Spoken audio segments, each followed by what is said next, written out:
দুটি সংখ্যার লসাগু 315 তাদের অনুপাত 5:7 তাদের অনুপাত লসাগু বলে দিয়েছে কত 315 আর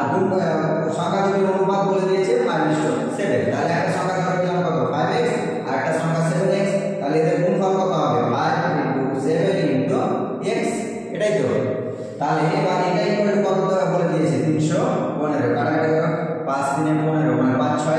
= 30 5 এ 1 5 × 3 = 15 আবার সাথে কাটলে কত 9 তাহলে x ইকুয়াল কত দাঁড়াচ্ছে 9 তাহলে এবার সংখ্যা দুটির গুণফল কত হবে 5 * কত 5 * 9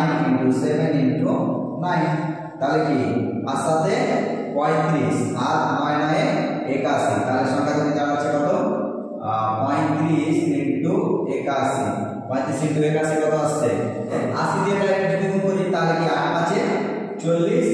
আর বাকি কত তোমার 4 8 দিনে 24 24 আর 40 হচ্ছে